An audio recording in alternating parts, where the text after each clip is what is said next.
ندیم رضا شیموگا کرناٹک سے انہوں نے سوال کیا 786 اور 92 ان دونوں کا مطلب کیا ہے؟ جواب عنایت فرمائیں۔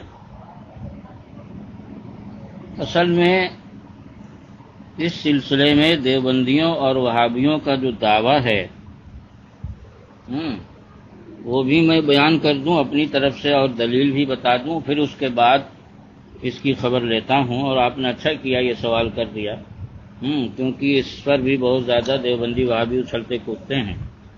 ان کی دلیل یہ ہے کہ بسم اللہ الرحمن الرحیم کا عدد 786 ہے ہی نہیں، بلکہ بسم اللہ الرحمن الرحیم کا عدد جو ہے تو 786 نہیں ہے۔ ہاں، ہری کرشن کے ضرور یہ اعداد ہیں، یعنی 786 ہری کرشن کے عدد ہیں، بسم اللہ الرحمن الرحیم کے عدد نہیں ہیں۔ اور دوسری بات یہ پیش کرتے ہیں کہ اگر بسم اللہ الرحمن الرحیم کے 786 عدد ہوں بھی تو چونکہ ہری کرشن کے بھی 786 عدد ہیں، لہذا مشابہت ہوئی دونوں میں، اور مشابہت کی وجہ سے اس کو لکھنا ناجائز ہے۔ یہ ہے ان کا دعویٰ اور دلیل۔ تو دیوبندیوں کو تو خیر اس میں اچھلنا کودنا ہی بھیجا ہے، کیونکہ دارالعلوم دیوبند کے سابق صدر مفتی مولوی نظام الدین اعظمی نے اپنی کتاب فتاوی نظامیہ میں اس بات کی صراحت کر چکے ہیں کہ 786 لکھنا جائز ہے۔ جس کا جیتا ہے ان کی کتاب 2 جلد میں فتاوی نظامیہ آتی ہے، ہو سکتا ہے بعد میں اور جلدیں چھپی ہوں، مگر میں نے بہت پہلے حاصل کیا تھا تو 2 جلدیں میرے پاس ہیں۔ اس میں اس بات کی صراحت ہے کہ 786 لکھنا جائز ہے۔ اب اگر یہ شرک ہے، بدعت ہے، ناجائز یا جو بھی ان کے نزدیک ہو، تو انہیں چاہیے کہ وہ خود اپنے مرکز جائیں اور مرکز جانے کے بعد ان سے پوچھیں۔ اب رہے جو ہے وہابی غیر مقلد، تو ان کے لیے جواب حاضر ہے، ملاحظہ فرمائیں۔ جواب یہ ہے کہ بے شک بسم اللہ الرحمن الرحیم کے اعداد 786 ہیں، کہ بسم اللہ شریف کے اعداد 786 لوگوں کا، وہابیوں کا یہ کہنا کہ بسم اللہ الرحمن الرحیم 786 عدد ہیں ہی نہیں۔ ہاں، البتہ ہری کرشن کے ضرور یہ اعداد ہیں، محض غلط اور اس کی جہالت ہیں، ان کی جہالت ہے۔ یہ لوگ جمل کے قاعدہ سے بالکل واقف نہیں، اور یا تو واقف ہیں جان بوجھ کے ہر دھرمی کرتے ہیں، اس لیے کہ جمل کا حساب عربی حروف کے ساتھ خاص ہے۔ جو جمل کا قاعدہ جانتا ہے وہ اچھی طرح جانتا ہے کہ یہ عربی حروف کے ساتھ خاص۔ ہندی سنسکرت میں نہ یہ طریقہ رائج ہے اور نہ ان کے حروف تہجی کے مطابق ہیں۔ جمل کے حساب میں جو گنتیاں ہیں وہ 28 ہیں، اور عربی کے حروف تہجی بھی 28 ہیں، جو اس بات کی دلیل ہے کہ یہ قاعدہ عربی حروف کے اعتبار سے بنایا گیا ہے۔ اب اس کو دوسری زبان اور دوسری زبان کے حروف میں زبردستی ٹھونسنا، یہ وہی جو ہے تو وہابیوں دیوبندیوں کی تجاہل عارفانہ ہے، جو ان کو منافقین سے ترکے میں ملی ہے۔ اور سنسکرت کے حروف تہجی 36 ہیں۔ اب سنیے کہ یہ قاعدہ جو ہے 28 حروف کے اعتبار سے بنا، عربی حروف بھی 28 ہیں، اور سنسکرت کے حروف تہجی 36 ہیں۔ اور جب سنسکرت کے حروف تہجی 36 ہیں اور یہ قاعدہ 28 حروف کے اعتبار سے بنا، تو کیسے سنسکرت کے حروف میں ٹھونس دو گے، جس میں الف سرے سے ہے ہی نہیں؟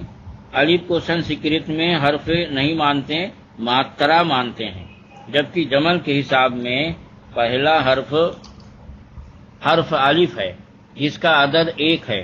نیز جمل کے بہت سے حروف سنسکرت میں بالکل ہیں ہی نہیں، مثلا سا، ہا، خا، زا، صاد، زاد، تا، زا، عین، غین، فا، قاف، اور بہت سے سنسکرت کے حروف تہجی جمل کے حساب میں نہیں، مثلا بھا، پا، ٹا، ٹھا، جھا، چا، چھا، دھا، ڈا، ڈھا، گا، گھا، کھا وغیرہ۔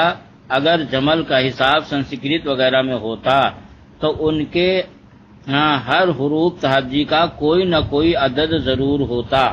ہندی سنسکرت کے تمام حروف تہجی کا عدد نہ ہونا اور عربی کے ہر حرف تہجی کا عدد ہونا، اس بات پر واضح دلیل ہے کہ جمل کا حساب صرف عربی کلمات اور حروف میں معتبر ہیں، دیگر زبانوں کے کلمات اور حروف میں اس کا اعتبار نہیں، اور اس لیے بھی یعنی دوسرا جواب کہ 786 ہری کرشن کا عدد نہیں، یعنی وہابی دیوبندی جو کہتے ہیں وہ برعکس کہتے ہیں، کیونکہ جھوٹ تو ان کی قسمت میں مقدر ہو چکا ہے، جھوٹ نہ بولیں تو ان کے دھرم کی اشاعت ہو ہی نہیں، ان کا دھرم پھیلے ہی نہیں، بنیادی جھوٹ پر ان کے دھرم کی ہے۔ میں دعویٰ کرتا ہوں کہ 786 ہری کرشن کے عدد ہیں ہی نہیں، کیونکہ اس میں اعتبار اسی رسم الخط کا ہوگا جس زبان کا وہ کلمہ ہے۔ ہری کرشن سنسکرت زبان کا لفظ ہے، اور سنسکرت میں اسے اس طرح لکھتے ہیں، ہری کرشن، یعنی ہا کو چھوٹی ہا مانتے ہیں، اور را کو را، اور بڑی ای کی ماترا کو یا، اور کری کو بترتیب کا، اور جا میں بڑا آ کی ماترا کو الف مانتے، تو بترتیب ان کے اعداد اس طرح ہوں گے 5 200 اور 10 اور 20 اور 200 اور 1، کیونکہ اڑا اور پٹ چروا سا کے مماثل ابجد میں کوئی حروف نہیں، زبردستی یہ سا جو پے کی شکل کا ہوتا ہے، سا کو شا اور انا کو نا نون مان کر 786 عدد نکال لیا، جمل کے حساب سے بالکل صحیح نہیں، نہ یہ لفظ اردو کا نہ اردو رسم الخط کا اعتبار ہوگا، جس زبان کا لفظ ہے اسی زبان کے رسم الخط کا اعتبار لازم و ضروری ہوتا ہے، یہ معمولی سا علم رکھنے والا بھی جانتا ہے۔ تو اوپر کے کیے گئے حساب کے مطابق کرشن کے عدد 786 نہیں بلکہ 436 ہیں، اور اگر اس کو کسی طرح اور رسم الخط میں لا کر 786 عدد مان بھی لیں تو اس سے یہ کہاں لازم آتا ہے کہ محض اسی وجہ سے 786 لکھنا ناجائز ہو گیا۔ اس میں قطعاً کسی سنی صحیح العقیدہ مسلمان کی نیت ہرگز یہ نہیں ہوتی کہ یہ ہری کرشن کا عدد ہے، بلکہ لوگ اسے بسم اللہ الرحمن الرحیم کا عدد سمجھ کر اسی نیت سے لکھتے ہیں، اور جس کی جیسی نیت ہوگی اس کے لیے ویسا ہی حکم ہوگا۔ ہمارے لیے قرآن و حدیث اجماع امت اور قیاس شرعی دلیل ہے، اور رسول اکرم صلی اللہ علیہ وسلم فرماتے ہیں کہ انما الاعمال بالنیات وانما لامرئ ما نوى، یعنی اعمال کا مدار نیتوں پر ہے، اور ہر شخص کے لیے وہ ہے جو اس نے نیت کی۔ بخاری شریف جلد اول صفحہ نمبر 2۔ تو حقیقت ہے میں صرف احساس ہوں۔